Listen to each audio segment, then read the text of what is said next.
Só um instante. Já tomaram nota? Eu vou precisar do uso do quadro.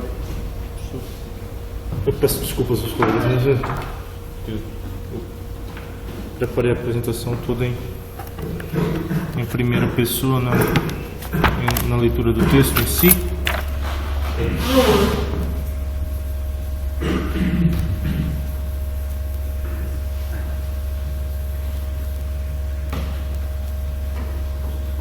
Não esqueçam de assinar a folha de presenças e depois de entregar.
Bom dia a todos. Como o professor já me apresentou, sou Vinícius, estudante do Brasil.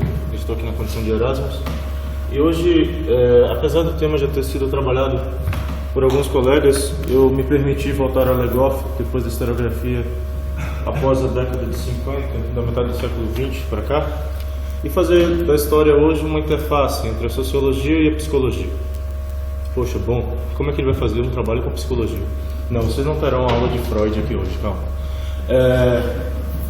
Primeiro, eu gostaria de apresentar meu trabalho pelo contexto. Pelo contexto de ascensão do líder nazifascista Adolf Hitler. Nós temos, na perspectiva de análise de Hobsbawm, um contexto ideal, né, favorável para a ascensão não só de Hitler, mas qualquer movimento extremista, seja ele de esquerda quanto de direita. Assim como nossos colegas aqui citaram, houve o movimento do operariado desde 1922, né, que instaurou-se a União Soviética, mas houve também outro contexto. 1929, o crash da Bolsa de Valores, o que pôs em questão toda a ideia de capitalismo. Voltamos também agora ao que Hitler vai chamar de ditadura de Versalhes, mas que nós cordialmente conhecemos, né, claro, como Tratados de Paz de Versalhes,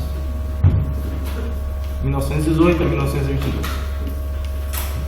Este quem vai impor à Alemanha em situações como a causadora da guerra, né, da Primeira Guerra Mundial, e colocar ela em situações precárias de condições, até mesmo com pagamentos das dívidas pós-guerra. E o terceiro e último instrumento, que eu acho muito importante, que os colegas aqui acabaram, eu chamo de, não sei se o professor me permite o termo, mas onda vermelha. que eu chamo de a expansão da ideia socialista, da concepção socialista, a expansão da ideia bolchevique de Estado. O judeu bolchevique, vou chamar. Calma, ainda vou chegar no ponto de judeu bolchevique. Calma aí. Você está muito apressado para não ler. Então, para respaldar este contexto aqui que eu cito, né, na historiografia, eu cito aqui em meu trabalho o já citado historiador, falecido ano passado, em outubro, precisamente, em um infarto, né, já em situações muito precárias da sua saúde. Imagine vocês que vocês veem Hobsbawm, muitas vezes quando você vira ao fundo, aqueles livros que tem a foto do autor, você se assustava, porque parecia realmente uma múmia, né?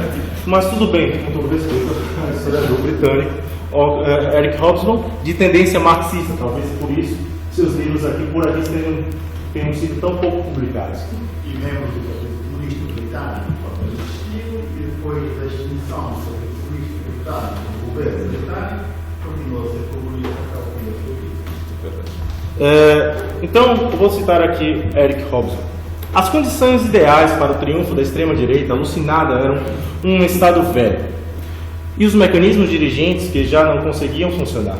Uma massa de cidadãos desencantados, desorientados e descontentes, que já não sabiam a quem ser leais. Movimentos socialistas fortes ameaçando ou parecendo ameaçar com a revolução social, mas de fato não é em posição de a realizar. E um movimento do ressentimento nacionalista contra os tratados de paz de 1920, perdão. Aí vai a errata, né? Eram essas as condições sob as quais as velhas elites governantes desamparadas se sentiam tentadas a recorrer aos ultra-radicais, como fizeram os liberais italianos com os fascistas de Mussolini em 1920, no processo de ascensão de Mussolini em 1920 a 1922, e os conservadores alemães com os nacionais socialistas de Hitler em 1932-1933.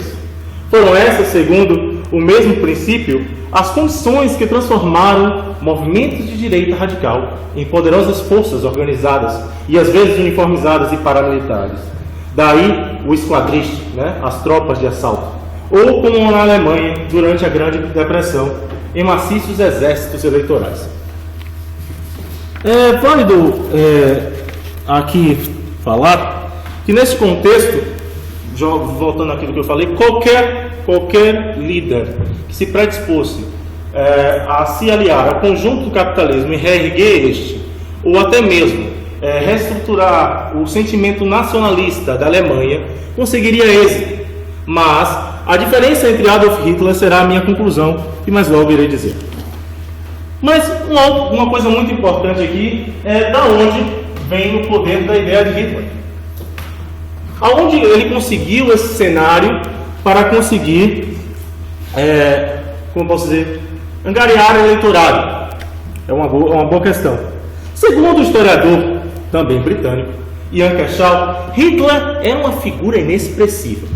Ironizando o ditador alemão, Ian Kershaw disse bem assim: tinha estatura mediana e até claro, a cabeça parecia dominar a totalidade do corpo.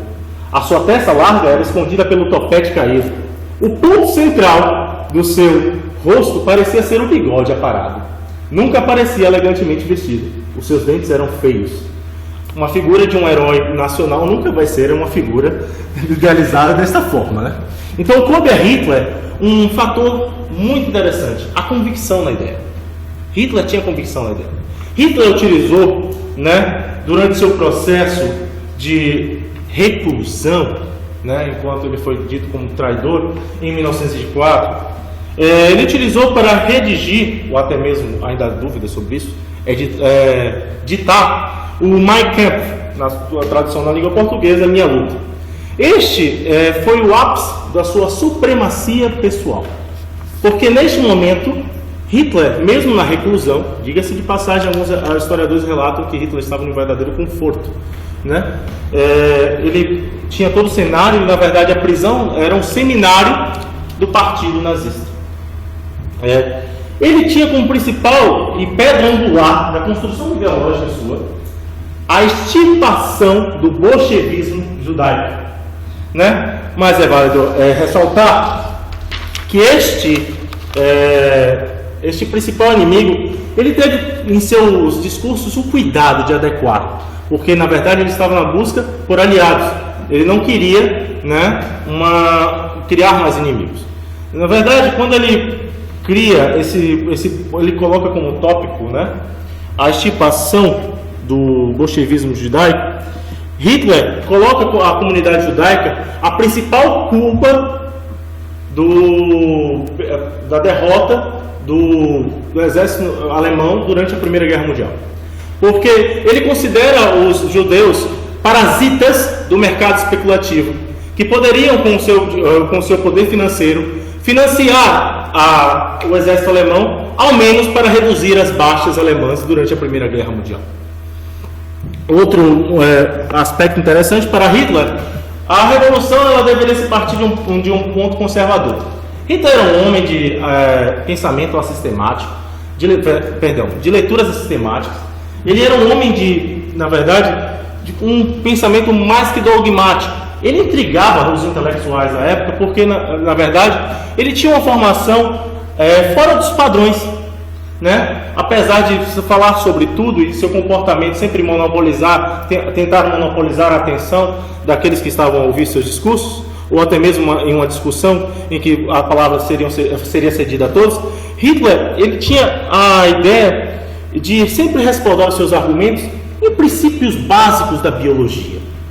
Ele foi a Charles Darwin. Ele foi ao evolucionismo.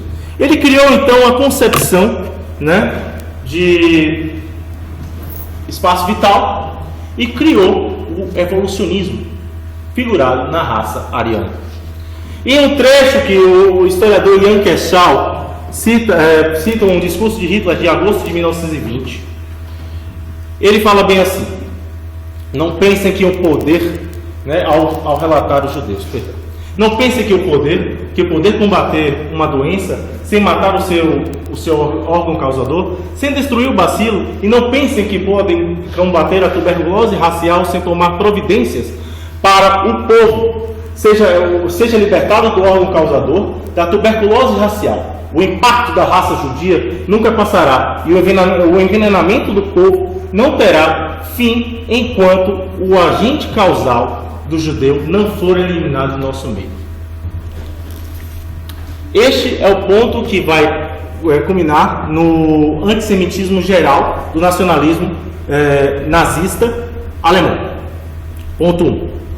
E o segundo ponto, ao inimigo bolchevique, é este que vai causar a atração de Hitler dos capitalistas. Os capitalistas não vão querer que haja uma revolução social em que o operariado perca, né? O operariado ganhe espaço no cenário. Eles não vão querer perder sua força de capital dentro do cenário alemão já decadente. Vocês lembram que em 1929, eu acho que os colegas aqui já citaram, houve na Alemanha uma hiperinflação. Eu poderia contar aqui a história de Hitler somente dizendo as vantagens de seu governo. Hitler, ele aumentou a renda per capita da Alemanha em 6 bilhões de marcos. Ele reduziu consideravelmente, quase ao quinto do que era antes, a hiperinflação na Europa, ou na Alemanha, perdão. Hitler desenvolveu a indústria alemã como nunca. Eu acho que vocês conhecem uma marca conhecida como Volkswagen, o carro do povo. Hitler, muitas vezes, ele, nos seus discursos eletrizantes, ele utilizava de um termo como este para dizer assim, e assim instigar e eletrizar a sua massa espectadora. Ein Volk, né, que no alemão o V se soleta com F, não sei. Ein Reich. Eu não sei se assim está correto. Ein Führer.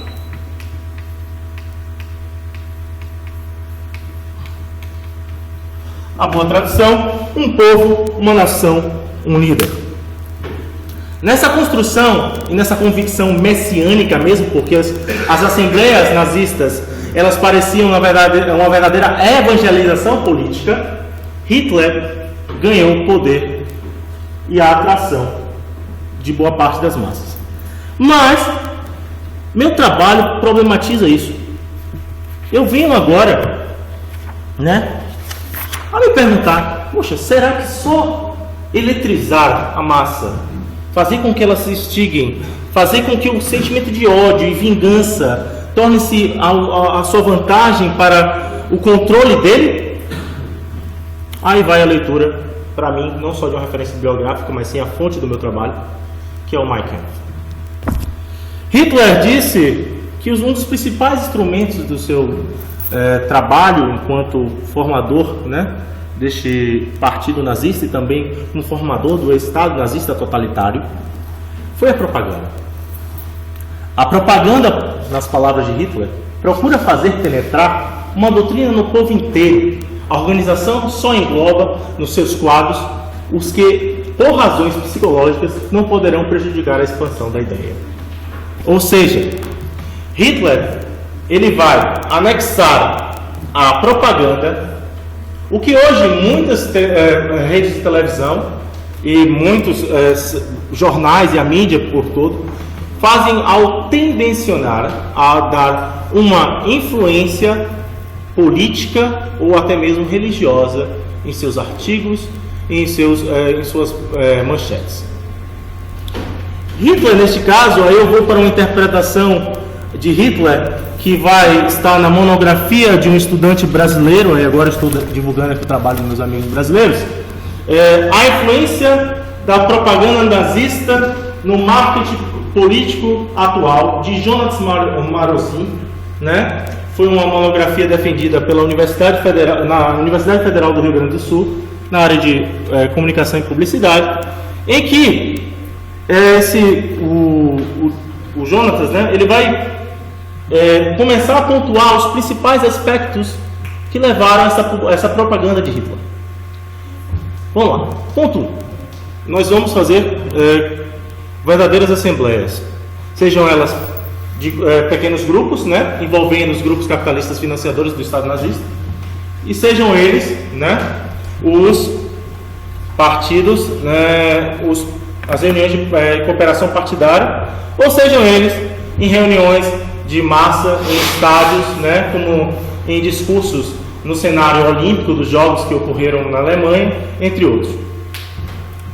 O segundo ponto importante era a formação inicial. Hitler mudou a concepção de educação.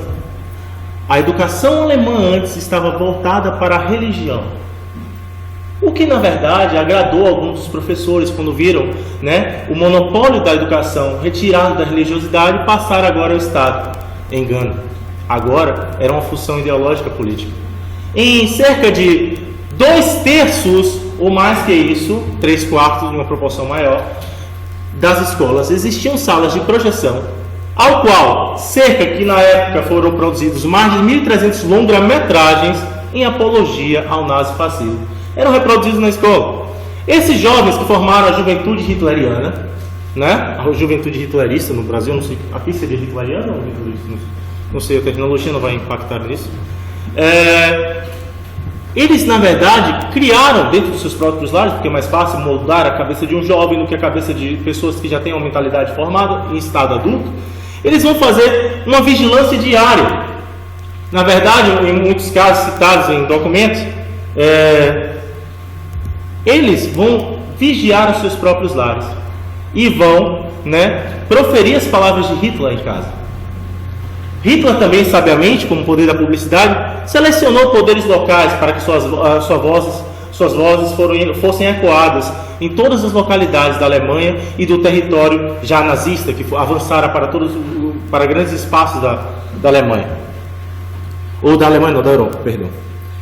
O último ponto que eu posso citar da propaganda de Hitler é a música, né? A música ele vai dar espaço para a música clássica.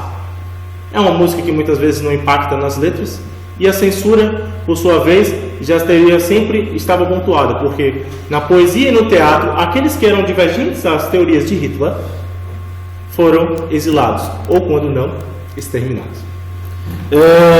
E como na música eu posso citar Richard Strauss, Karl Orff, Hans Pfister e outros. Na imprensa, Richard Wagner com a Valkyrie, que era a ópera favorita de Hitler também. Mas o Wagner precede a ascensão de Hitler, né? Sim, não, mas todos os anos realizava na Alemanha, em Bayreuth, um festival. Porque eu me apeguei aos compositores da época. Wagner e o Hitler ia assistir aos espetáculos musicais Bayreuth. Mas aí entra a minha interface, depois de trabalhar com sociologia, minha interface de história e psicologia, que é: será que todos esses efeitos da propaganda seriam suficientes para a ascensão de Hitler? Aí eu vou na Psicologia de Massas, do autor austríaco Wilhelm Reich. Obrigado pela pronúncia.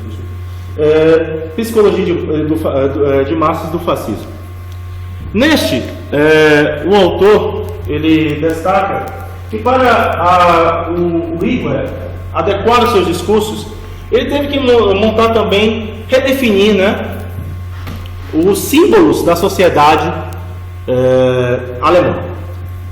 Não era só pensar na Alemanha e na nação que ia motivar o Estado alemão a se unir a ele. Não. Ele tinha que adequar o seu discurso. Nesta análise de Reich, ele vai citar cada classe e notar que Hitler adequa o seu discurso a cada classe. Para a pequena burguesia, Hitler vai colocar a figura da nação, alienar a figura da nação, à figura da família.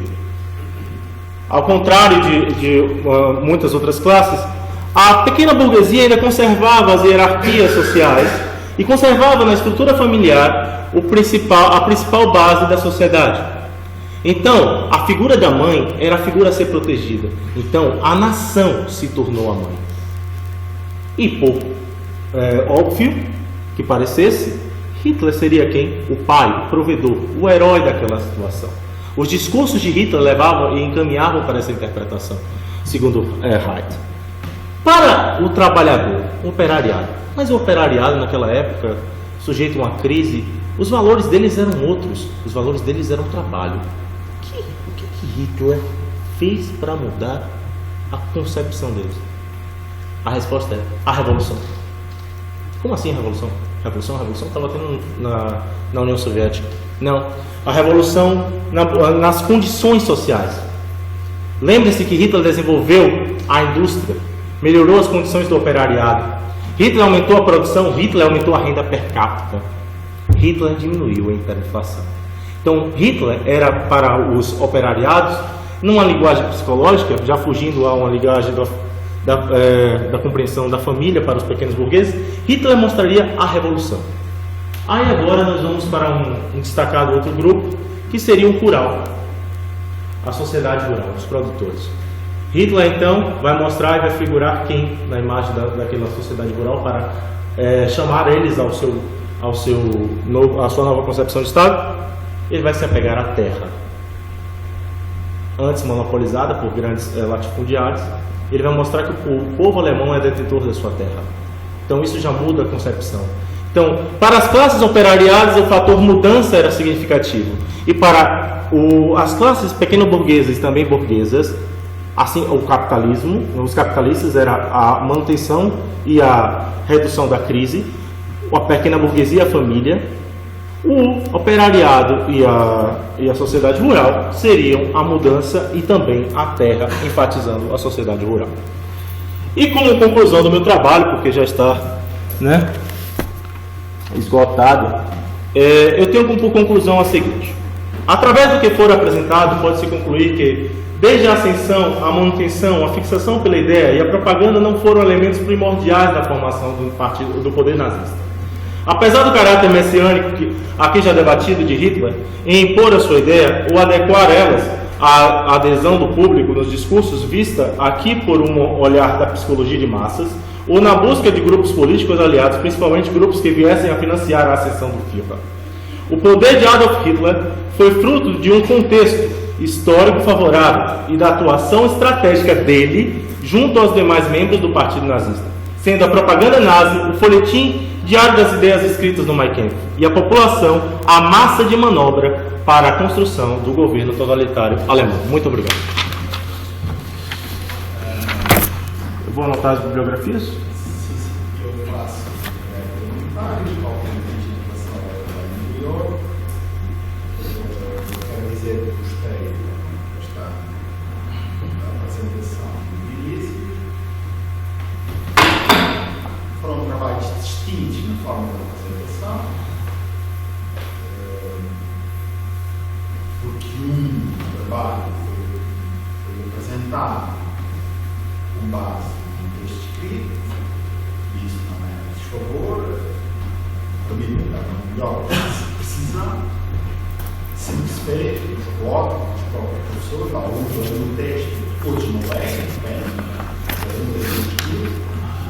Então, não é de primor nem para um nem para o outro, a apresentação do trabalho foram bastante distintos. Mas, tal como o trabalho anterior, o Vinícius apresentou um bom trabalho,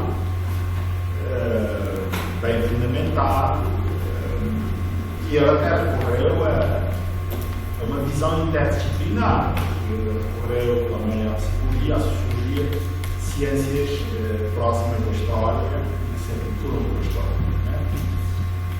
Nem tudo que o Vinícius disse, eu estarei de acordo, podemos discutir isso, mas citando o antigo reitor da Universidade de Coimbra, o anterior reitor, agora o professor João Gabriel, o anterior engenheiro, o doutor Ciara Santos, não é? Quando havia sessões de autoridade públicas, universidade, conferências, situações, eles iam, assim se fez na universidade. E hoje, também digo, assim se faz na universidade. Portanto, a pobreza geral, que é hoje o ensino universitário, na nossa faculdade, nas faculdades do país, e às vezes andamos com isso, também para outros andei com isso. Portanto, assistimos aqui a dois trabalhos da atualidade, muito importante. Eu vou mostrar o ensino do trabalho. Agora, vocês provarão, não acrescentarei mais, porque podemos discutir os trabalhos, que restam de algum tempo. Eu poderia também fazer uma reflexão ou outra sobre os trabalhos, já agora, em relação àquele livro que eu disse, que é uma síntese já antiga das edições sistêmicas sobre a Revolução Russa, que chama-se a Revolução Russa, e é a tradução, está traduzida, está publicada nos anos 70, é de um francês chamado François Xavier Coquin, C-O-K-I-N-I. Um trabalho, um livro só se encontra nas bibliotecas, né? Mas que é uma boa síntese. Só uma síntese. Nós usávamos bibliotecas, e hoje por ser antigo, não quer dizer que seja mal. Tudo que era um lugar bom. Além de escritor, sempre não. Agora vamos ver a bibliografia que o Vinícius colocou. Vocês tomaram nota, para você precisar de ordem, descansar, sabe, você não vai ser professor comigo, você não vai escrever um artigo, tem essa referência bibliográfica no caderno, não guardar isso.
que ela vai entrar, temos tempo. Né?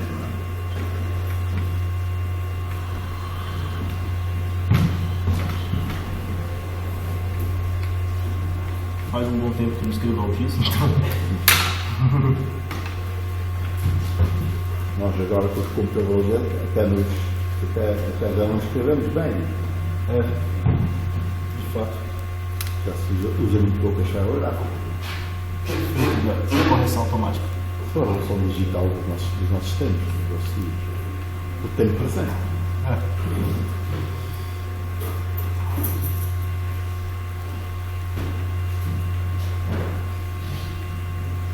Por favor, se tu escrever algum hieroglifo aqui, vocês peçam uma tradução.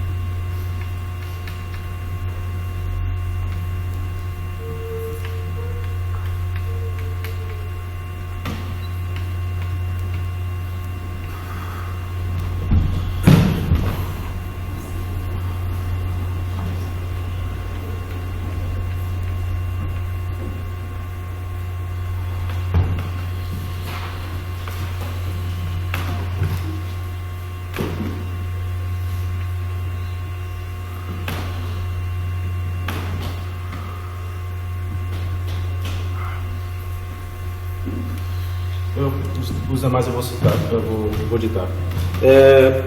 Só para complemento aqui, pessoal, da onde eu extraí essa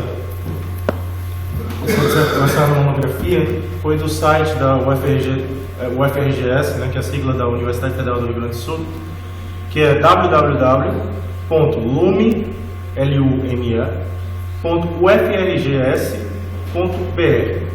Então, daqui que eu extraí essa monografia que está aqui impressa. Quem quiser eu posso até mesmo ofertar, não tem problema nenhum.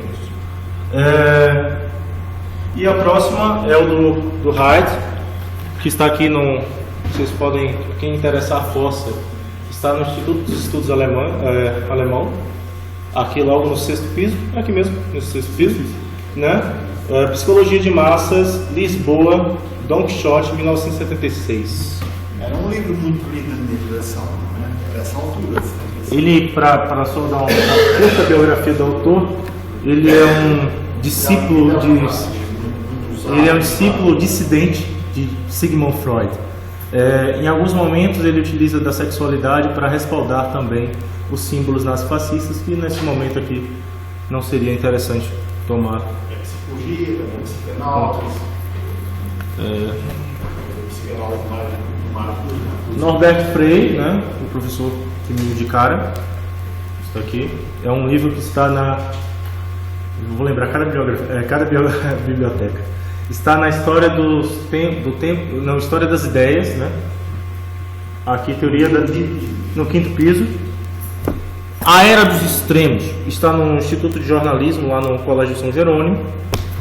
O Mein Kampf, ele está na Biblioteca Geral. Por sinal, a bibliotecária, quando me pediram o livro, ela perguntou: você vai fazer alguma apologia a Adolf Hitler? Não, senhora, eu só vou utilizar como instrumento de pesquisa. Assim, as pessoas me viram sair no meio da rua com tantos livros de Hitler, assim, ó, bem evidenciados. Aí, tipo, não, ó, é o neonazista, tá passando ali pela rua. Toma conta. Então, esse aqui é do Centro de Estudos do século XX. É cômico, mas quem sofreu fui eu.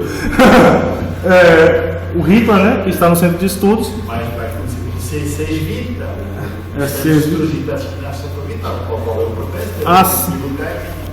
Assim como essa fotocópia eu tirei do livro, né, porque vocês podem contar aqui, né, eu ainda dei naquela máfiazinha, consegui pegar 5 livros, né. Então, o 6º livro, que é o do também Ian Kershaw, historiador britânico, é um perfil do poder, porque eu ainda não tinha lido esse. É um volume menor. Eu também indicaria Hitler, de Joachim Fast. É um livro que eu li aos meus 18 anos de idade. Meu tio falava assim: meu filho, você gosta de história, então lê esse livro. Então ele me passou isso. Este livro é um livro que até hoje eu recordo muito. Joachim Fast. Ele foi uma das biografias assim mais recentes à contemporaneidade de Hitler. E essa aqui, que é do Ian Kershaw, que é dita uma das melhores e definitivas biografias de Adolf Hitler. Deixa eu ver se eu me esqueço de alguma coisa. Esse aqui, já como disse, né? E também para vocês, historiadores e estudantes de qualquer outra área, existe um portal brasileiro chamado Cielo.br. Vocês podem procurar, que vocês terão vários materiais, né, para consultar, não só sobre Hitler, mas como materiais que estão sendo pesquisados por toda a academia brasileira. Só uma coisa, eu vou passar uma lista com e-mail, pedindo o e-mail de vocês para que eu envie uma cópia do meu ensaio. Só isso. Muito obrigado mais uma vez. Só agora, muito rapidamente, vamos passar ao real, se houver, tanto de um trabalho como do outro. Quem gostaria de ficar com isso? Com a monografia? Só dizer por uma referência clássica, os escrivãos,